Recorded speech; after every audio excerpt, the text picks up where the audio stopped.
Hi guys, welcome to my vlog. So yan guys, for today's video guys, ipapakita ko lang sa inyo guys yung nilalako natin na isda ngayon. So ito pala yung service natin guys. Ito yung service natin na ginagamit natin sa paglalako guys, araw-araw. Ito guys, ipapakita ko lang sa inyo guys. Yan. Ito yung ano natin, kasama natin guys, araw-araw nating paglalako ng ano guys, ng isda. So yan guys, samahan nyo ako guys, papakita ko po sa inyo ya guys yung ano natin, yung isda natin ngayon. Tara guys.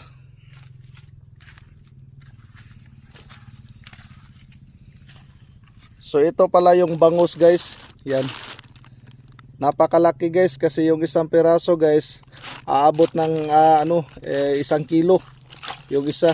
Kulang-kulang na lang guys, 1 kilo guys yung isang piraso natin na bangus. So yan guys, napakasariwa yan guys oh. Yan, napakalaki.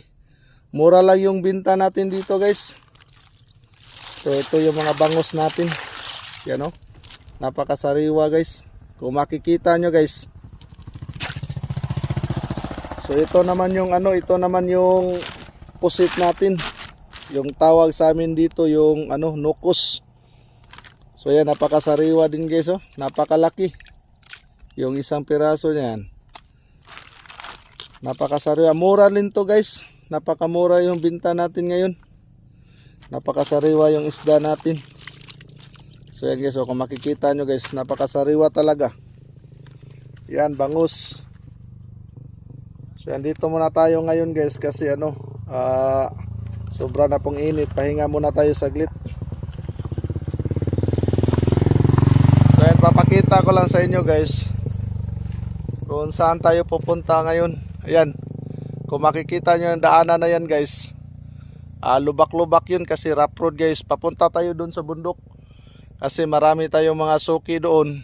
Marami yung naghihintay sa atin ngayon na bumibili ng isda.